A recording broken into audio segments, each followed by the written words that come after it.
ವಿರೋಧ ಪಕ್ಷದವರು ಟೀಕೆಗಳನ್ನು ಮಾಡ್ತಾ ಇದ್ದಾರೆ. ಅವರು ಆರೋಗ್ಯಕರ ಟೀಕೆ ಮಾಡಿದ್ರೆ ನಮಗೆ ಒಳ್ಳೆಯದು. ಟೀಕೆಗಳು ಸಾಯ್ತವೆ, ಆದರೆ ನಮ್ಮ ಕೆಲಸಗಳು ಉಳಿತವೆ. ಅದಕ್ಕೆ ಈ ಎಲ್ಲ ಯೋಜನೆಗಳ ಸಾಕ್ಷಿ ಅಂತ ಹೇಳಕ್ಕೆ ನನಗೆ ಬಹಳ ಸಂತೋಷ ಆಗ್ತದೆ. ಒಂದು ವೇಳೆ ಈ ತುಂಗಭದ್ರಾ ನದಿಯನ್ನು ಮೀರಿ ನಿಮ್ಮೆಲ್ಲರೂ ಕೂಡ ಈ ನೀರಿನ ಪೌಳಿಯನ್ನು ಕಟ್ಟಲಿಕ್ಕೆ ರೈತರ ಬದುಕಿಗೆ ಹೊಸ ಕಾರ್ಯಕ್ರಮಗಳನ್ನು ರೂಪಿಸಿ ಇಡೀ ರಾಜ್ಯದಲ್ಲಿ ಕೆರೆಗಳನ್ನು ತುಂಬಿಸಿ ಉತ್ತಮವಾದ ಕಾರ್ಯಕ್ರಮ ಕೊಡುಗೆ ಆಯೋಜಿಸಿದ್ದೇವೆ. ಈಗಾಗಲೇ ನಮ್ಮದೇ ಕಾರ್ಯಕ್ರಮವನ್ನು ಮಾಡಬೇಕು ಅಂತ ಹೇಳಿಕೊಂಡು ಪರ್ಯಾಯವಾಗಿ ಒಂದು ರೆಪ್ಲಿಕೇಶನ್ ಮಾಡಬೇಕು ಅಂತ ಕೂಡ ಯೋಜನೆಯಿಂದ 26 ಟಿಎಂಸಿಗಳನ್ನು ಉಳಿಸಿಕೊಳ್ಳಿಕ್ಕೆ ಈಗಾಗಲೇ ಕಾರ್ಯಕ್ರಮವನ್ನು ರೂಪಿಸಿದ್ದೇವೆ. ಆದರೆ ಆಂಧ್ರ ಮುಖ್ಯಮಂತ್ರಿಗಳು ಬಿಜೆಪಿ ಬೋರ್ಡರು ಇನ್ನು ನಮಗೆ ಅನುಮತಿಯನ್ನ ಕೊಟ್ಟಿಲ್ಲ. ನಾವು ಹೋಗ್ತಿದೆ, ನಮಗೆ ಸಮಯವನ್ನು ನಿಗದಿ ಮಾಡಿಲ್ಲ. ನಾವು ನಿಮ್ಮೆಲ್ಲರೂ ಕೂಡ ನೀರನ್ನು ಉಳಿಸಿ ನಿಮಗೆ ಸಹಾಯ ಮಾಡಬೇಕು ಅನ್ನೋದು ನಮ್ಮ ಸರ್ಕಾರದ ಬದ್ಧತೆ. ಈಗಾಗಲೇ ತುಂಗಭದ್ರಾ ಯೋಜನೆ ಬೋರ್ಡ್ನಲ್ಲಿ ಈ ಕಾರ್ಯಕ್ರಮ ನಡೆದಿದ್ದೇವೆ. ನಮ್ಮ ಎಲ್ಲ ಮಂತ್ರಿಗಳಿದ್ದಾರೆ, ರೂರಲ್ ಡೆವಲಪ್ಮೆಂಟ್ ಬಂದಿದ್ದಾರೆ, ಬಂದಿದ್ದಾರೆ, ಇಂಡಸ್ಟ್ರೀಸ್ ಬಂದಿದ್ದಾರೆ. ಯಾವುದೇ ಅಭಿವೃದ್ಧಿ ಇಲಾಖೆಯ ಮಂತ್ರಿಗಳು ತೆಗೆದುಕೊಳ್ಳಿ, ಗ್ಲೋಬಲ್ ಇನ್ವೆಸ್ಟರ್ಸ್ ಮೀಟಲ್ಲಿ 10 ಲಕ್ಷ ಕೋಟಿ ರೂಪಾಯಿ ಇನ್ವೆಸ್ಟ್ ಮಾಡಲಿಕ್ಕೆ ಮುಂದುವರಿದ್ದಾರೆ. ಉದ್ಯೋಗಗಳನ್ನ ಹೆಚ್ಚಿಸಲಿಕ್ಕೆ ಇವತ್ತು ಹೊರಟಿದ್ದೇವೆ. ರಸ್ತೆಗಳ ಸುಧಾರಣೆ ಮಾಡಲಿಕ್ಕೆ ನಮ್ಮ ಗ್ರಾಮೀಣ ಇಲಾಖೆಯಲ್ಲಿ ಖರ್ಗೆ ಸಾಹೇಬರ ಮುನ್ನಡೆದಲ್ಲಿ ಈಗಾಗಲೇ ಒಂದು ದೊಡ್ಡ ಕಾರ್ಯಕ್ರಮದ ಗ್ರಾಮೀಣ ರಸ್ತೆ ಅಭಿವೃದ್ಧಿಗೆ ಒಂದು ಪಥ, ಹೊಸ ಪಥ, ಗ್ರಾಮೀಣ ಪಥವನ್ನು ನಿರ್ಮಾಣ ಮಾಡಲಿಕ್ಕೆ ಕಾರ್ಯಕ್ರಮವನ್ನು ರೂಪಿಸಿದ್ದೇವೆ.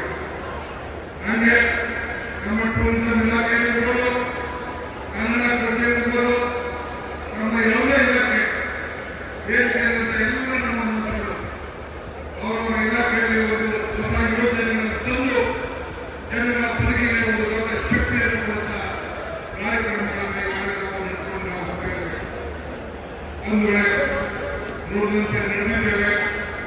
ಬಸವಣ್ಣವರ ಮಾತಿನಂತೆ ಕೊಟ್ಟ ಮಾತನ್ನು ಉಳಿಸಿಕೊಂಡಿದ್ದೇವೆ. ಒಂದು ಉತ್ತಮವಾದ ಆಡಳಿತವನ್ನು ಕೊಟ್ಟೇವೆ. ನನ್ನ ಮಾತನ್ನು ಈ ಸಂದರ್ಭದಲ್ಲಿ ನಾನು ಬಯಸ್ತಾ ಇದ್ದೇನೆ. ಇವತ್ತು ಇಷ್ಟು ದೊಡ್ಡ ಸಂಖ್ಯೆಯಲ್ಲಿ ಇವತ್ತು ಬಂದಿದ್ದೇವೆ. ನಮ್ಮ ಎಲ್ಲ ಶಾಸಕರು, ಎಲ್ಲ ಮಂತ್ರಿಗಳು, ಎಲ್ಲ ಮಂತ್ರಿಗಳಂತ ನಮ್ಮ ಜಮೀರವರು, ಸಂಸತ್ ಸದಸ್ಯರಾದ ಪುಟ್ಟಾರಂಗವರು ಮತ್ತು ಎಲ್ಲ ಶಾಸಕರು ಹಾಗೂ ರಾತ್ರಿ 4 ಜಿಲ್ಲೆಯ ಶಾಸಕರುಗಳೆಲ್ಲ ಸೇರಿ ಇವತ್ತು ದುಡಿದು ಇಂಥ ದೊಡ್ಡ ಐತಿಹಾಸಿಕ ಪುಟಕ್ಕೆ ಸೇರಿಸಿದ್ದಾರೆ.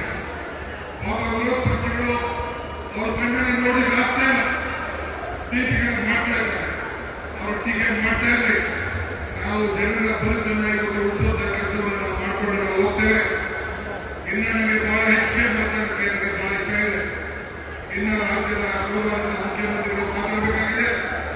ನಾನು ವಿಶೇಷವಾಗಿ ನಮ್ಮ ರೆವಿನ್ಯೂ ಇಲಾಖೆಯ ಎಲ್ಲ ಅಧಿಕಾರಿಗಳಿಗೆ ಮತ್ತು ರೆವಿನ್ಯೂ ಇಲಾಖೆಯ ಮಂತ್ರಿಗಳಾದ ಕೃಷ್ಣಬೈರೇಗೌಡರಿಗೆ ಮತ್ತು ಅವರ ತಂಡದವರಿಗೆ ಇಂಥ ಒಂದು ಪುಟಕ್ಕೆ ಭೂ ಗ್ಯಾರಂಟಿಯ ಕಾರ್ಯಕ್ರಮವನ್ನು ನಡೆಸಿ ಇಡೀ ನಮ್ಮ ರಾಜ್ಯದ ಒಂದು ಕಾಂಗ್ರೆಸ್ ಪಕ್ಷದ ಒಂದು ಸಂಕಲ್ಪಕ್ಕೆ ಒಂದು ದೊಡ್ಡ ಶಕ್ತಿಯನ್ನು ಕೊಟ್ಟಿದ್ದಾರೆ. ಅದಕ್ಕೆ ಅವರಿಗೆ ಮತ್ತು ಎಲ್ಲರೂ ಕೂಡ ಪಕ್ಷದ ಅಧ್ಯಕ್ಷರಾಗಿ, ಈ ರಾಜ್ಯದ ಉಪಮುಖ್ಯಮಂತ್ರಿಯಾಗಿ, ಎಲ್ಲ ನನ್ನ ಸಹೋದ್ಯೋಗಿಗಳ ಪರವಾಗಿ ಅವರೆಲ್ಲರೂ ಕೂಡ ಅಭಿನಂದಿಸಿ, ವಿಶೇಷವಾಗಿ ರಾಹುಲ್ ಗಾಂಧಿ ಮತ್ತು ಮಲ್ಲಿಕಾರ್ಜುನ ಖರ್ಗೆ ಸಾಹೇಬರು ಈ ಗ್ಯಾರಂಟಿಗಳನ್ನ ಮುಂದುವರಿಸಿಕೊಂಡು ಹೋಗಬೇಕು, ಜನರ ಬದುಕನ್ನು ನೋಡಬೇಕು ಅಂತ ಹೇಳಿ ಮಾರ್ಗದರ್ಶನವನ್ನು ಕೊಟ್ಟಿದ್ದಾರೆ. ಅದನ್ನು ಮಾಡ್ತೇವೆ ಅಂತ ಹೇಳಿ